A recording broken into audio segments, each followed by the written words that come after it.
I'm so sorry I didn't load last week's, and they will appear, guys. I'm still catching up with marking because we've got other bits and pieces happening at this point as well, supplementaries, and also I had a lot of masters marking to do. Please also remember to towards the end of the year start chatting to me about masters if you want to come join us for the MCOM or if you want to join us for the MBA. Emirates does offer those as alternatives. So we'll keep chatting about those, in particular, those of you that want to progress further in terms of your qualifications. Right. So let's have a glance at what we're doing tonight. And we're going to start with the idea of power. I think for me, one of the things that I find interesting is that there are people that will actively seek out power, that aspire to be large and in charge, that want the notion of being at the top of something, that has that intense need to take decisions, to give instructions, to feel that they have this control and authority over people, things, and events. Who here, and I'd love to hear honest answers here, actively aspire to power, because I don't aspire to that kind of power. Who here aspires to that kind of power position? Where you can take decisions, where you can give instructions, where you can punish non-performance. I'm hitting my fist here. I don't know why I'm all macho tonight, guys. My goodness me, the testosterone is pumping. Um, Anyone aspire to that kind of power position? Anyone in that position, whether you've not aspired to it. Yeah, absolutely. What is the nice Mbalenhle? What I like is, the Spider-Man quote, with great power comes great responsibility. But I think that is part of it. And the interesting thing, Matlora, is how we've had to redefine what accountability is. And in modern organizations, in the past, there was this belief that you can obviously delegate responsibility, but you can't delegate accountability. What we see in modern organizations is that people now get accountability delegated to them, that when things go wrong, it's your neck on the line. So it's quite an interesting one how we've had to almost adjust that definition. But ultimately, the CEO is accountable for anything that happens in the organization. But I see a lot of accountability being delegated, and that changes the definition that we used to find in textbooks. So, in terms of power, I think it's part of our daily lives. I think we are constantly in power positions relative to another person, and power comes from position. It comes from the fact that you have been promoted and you can give instructions and you can punish non-performance. And it's the ability to mobilize resources. It's the ability to get budgets together and allocate budgets and pull people together. For a lot of individuals, that is important. What, in my mind, absolutely right, Nompumelelo, that idea of authority frameworks and levels of authority, it requires significant maturity. Nia, I'm 100% with you there, because power in the wrong hands causes serious, serious problems for entities, for organizations, for individuals. The interesting thing about authority frameworks, it's such a government thing that, and I'm just going to activate my paint here. What I find interesting is that in traditional organizations that look like this, and you've got different levels, and at that level you have this authority, and at this level you have that authority. What we've seen happen is that authority in modern organizations, and we've done this before, these flat structure organizations are messing this up, where you have an executive team, you have a senior management team, and the rest of the organization all is populated by those self-managed or self-directed teams. What is interesting in terms of this is that that idea that that level has that authority and that you delegate authority. Yeah, authority is vested in everyone. And levels of authority doesn't make sense in modern organizations, because if you're going to build a new product or create a new product, you need the authority to control the resources around that. So it's interesting how modern organizations, AI and technology is questioning those traditional concepts that relate to authority frameworks.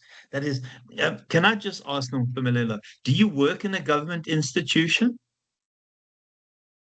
No, I work in a Thank previous goodness.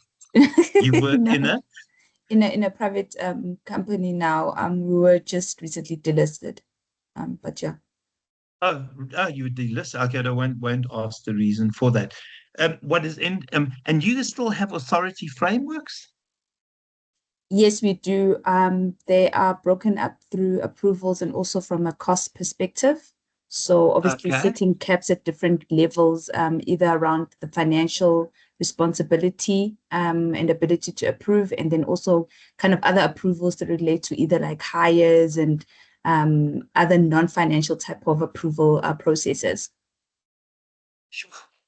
But I've always thought it's such a dated thing. I mean, in these flat organizations, and I really drew this awfully, um, teams are empowered in those organizations to hire and fire their own workmates, their own team members, because they've got to work with these. Yes, they'll do capital budget proposals and they will still get permissions.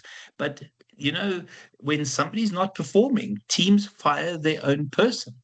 It's a very different way of looking at it. But I think we still have, and you need those authority delegations and frameworks. I mean, there's no doubting that. But we see these kinds of traditional models of organizations being questioned. Okay, so in terms of the base of power, and you can see, I don't know why I have that slide.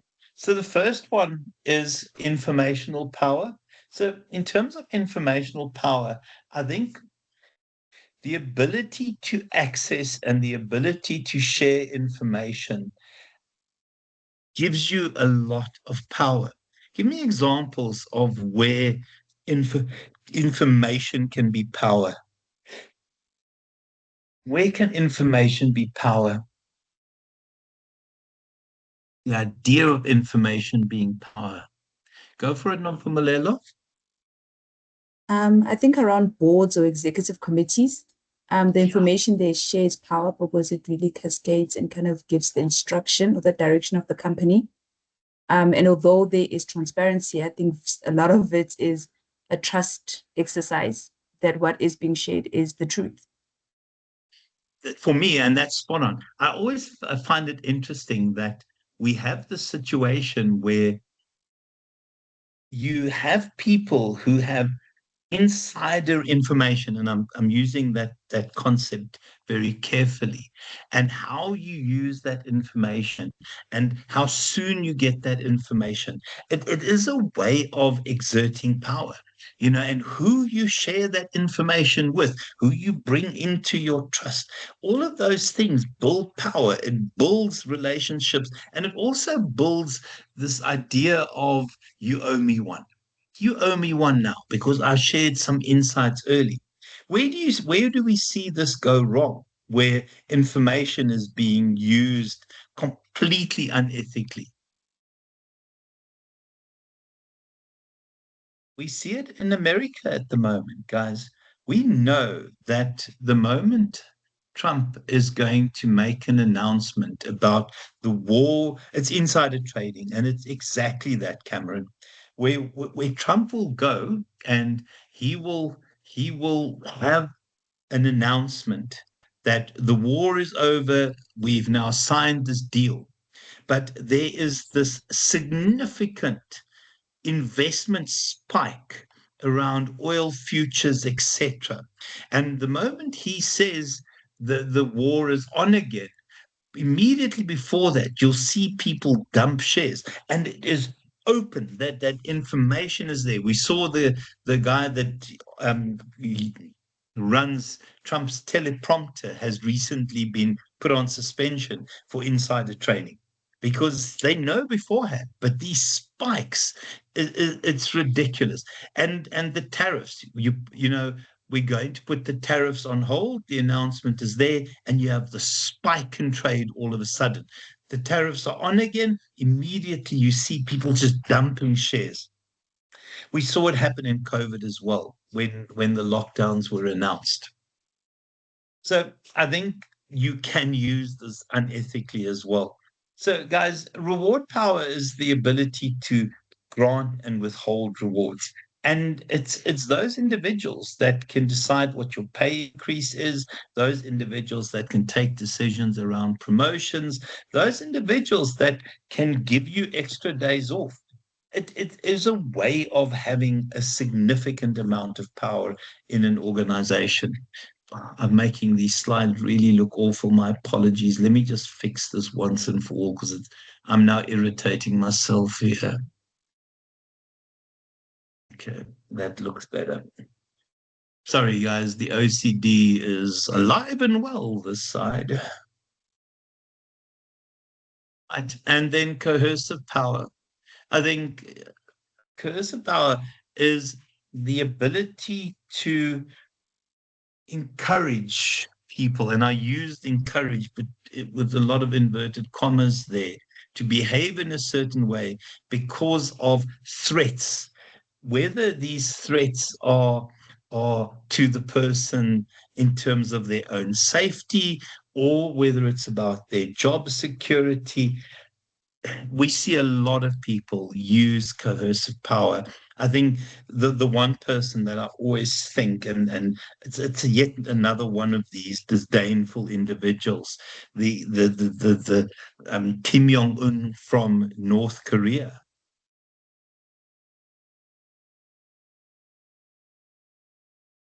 So it used national elections coming up as one of the bases.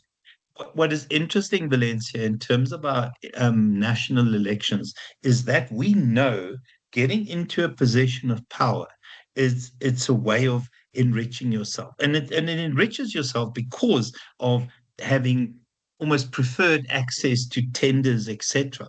That's why we see during these builds up to elections and where election lists are being finalized that people get killed because you kill your opponent who is ahead of you in your list. You take his place, and honestly, it's a dangerous time for politicians because the ability to be on the list that will go to parliament or will be in municipalities, because we know that politicians enrich themselves, and yes, it's unethical.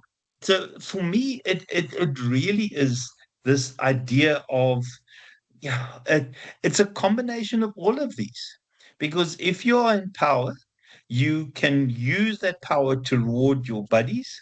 If you're in power, to get there, you will use coercive means to get to the top of the list. Sorry, am I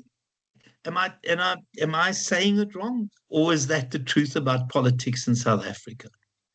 That it's a dangerous thing to be a politician. We You we are see totally We see it happen, thanks, Valencia. We see it happen in KwaZulu-Natal in particular, guys. When the MK party took 40%, it is a dirty game, Kensani. When the MK party took 40% in the previous election, there were vast numbers of people being killed in the Mapuma, what am I saying, in the Hammersdale area. And it because people wanted to be higher up on the list. It is a strange thing. So I think it's almost all of these and how people use it to get onto those lists. So in terms of reward power, we know if you're a politician, your buddies will get tenders. We know that. I mean, we can discuss it and we can say, oh, it's not true for. We know there's corruption. In terms of the next one, legitimate power, obviously this comes from your position. And I think that position essentially is where you get promoted to, and there are a variety of things that go hand in hand with being at the highest level. Expert power is an interesting one. And these are individuals who have power because of their knowledge, because of their skills and their competencies. And these are individuals that, because of their expertise, can get others to change behaviors. I always think of someone like and Bill Gates, and he was quite. Oh, somebody's unmuted, guys. Um, just want to. Oh, it's Lechai. I'm going to mute you, Lechai. Um, we know that Bill Gates, for example, and we know that with all the links to Jeffrey Epstein, but everyone's got links to Jeffrey Epstein, it appears. That guy is exceptionally bright, and he's using that expertise to change the world. Yeah, no, I have the same reaction when I hear that name. And we know that someone like Elon Musk, expert power has made him exceptionally wealthy. That guy is seriously bright. And we see some of those tech giants. Expertise is important, guys. And referent power is charismatic power. It is charisma. It's those intangibles, that those qualities that naturally attract people to you. I often think of that kind of charismatic type individuals. I mean, I'm not a fan of this next person, but he is, for some people, incredibly charismatic. So Jacob Zuma, who for me is the architect of state capture, and if you remember, leadership is in the eye of the beholder. So some people might think Zuma is a hero. I don't think he's a hero, but he has a lot of charisma. You know, he has this ability to charm people. I don't know if anyone's ever met Zuma. He's incredibly charming. He is very, very charming.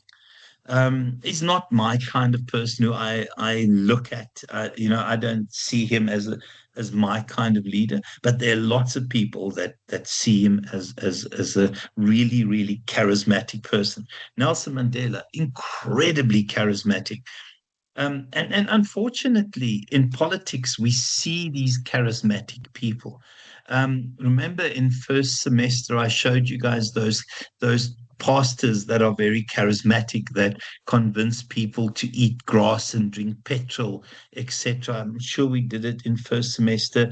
The pastor that passed wind into people's faces and said it was God's voice. Did we do that?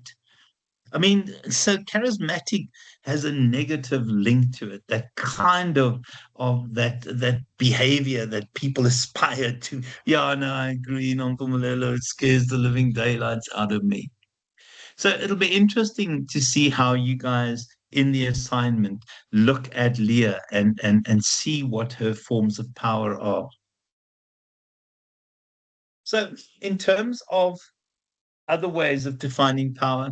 Hard power comes with possession. It is telling people what to do and them doing it because you are in charge and you have the right to give instructions and punish non-performance. Soft power is the kind of leadership things that we see, relationships, using your contacts, using your personality to get things achieved. And you can see here, charismatic power is important, expert power is important as well. So the more recent addition, and it's quite an interesting addition, is the idea of ecological power, where you have the ability to change someone's physical work environment. And I cannot work in an open plan office. I have ADHD. I will interfere and irritate every. Where do monarchs land? Monarchs land. I think monarchs are very much the traditional positional power thing. So when we think of monarchs, they often fit into that kind of legitimate power, and we also have to put them into, where is it, this coercive power. Okay, Nompumelelo. So in terms of the creating open plan offices, who here is an open plan office? Anyone here working? Okay, Nompumelelo is in an open plan office. Nompumelelo, what would you give for a door and privacy? My left kidney. And just to work from home, to be honest. Oh gosh, yes, I love working from home. I'm sorry, I can't say that. I love COVID because I could work from home and be with my family. Absolutely. I don't have a massive social need, to be honest with you. Um, and the ability to take people and move them out of traditional into open plan offices, it makes a big difference. I like a door on my office because I know that I will distract others, and I'm easily distractible. And then also an interesting one, and I had never thought of it until I checked this theory out, the ability to move people who irritate you around, to move those individuals that frustrate you to outlying areas where no one wants to be. It's almost as punishment, and it it's an interesting thing because it's a subtle way of using coercive power. Any comments about that? Has anyone ever been transferred to a place where they thought, what the heck has happened to me? Please don't say being transferred to KwaZulu-Natal was that moment, okay? Because I live in KwaZulu-Natal, okay? Guys, and also change the organization of how an employee works. Go for it, Nompumelelo. I have in another organization that I worked in the past, had seen people who, I guess the departments were kind of underperforming, moved closer to the executives, with some Yes. people almost sitting a little bit right in front of the executive's office. So it became very kind of supervisory and micromanagement kind of style that was being It's a adopted, and it was wonderful actual example. It's a wonderful example. Yeah, I mean, it is. I mean, you want to play around? Now, let's see how much you play around when you sit under my nose. But it is, it's in a way almost punishment. It's in a way almost insulting to those individuals. Because if you want to be children, we've got to watch you like children. It is a wonderful, wonderful example that actually Nompumelelo. Changing how the employee organizes, taking them from a production line and allowing them more freedom in terms of different elements of the job, or putting them on a production line and narrowing their job. So all of these kinds of ecological power things are often ways of sending a message. um, Open plan offices, for some people it works. I can't be part of that. But this one, it sends a powerful, powerful message. Yes, as does moving you closer to the executive, because yeah, you need to be watched. Okay, guys, we'll stop there tonight. Any questions, any comments? You happy with our approach here?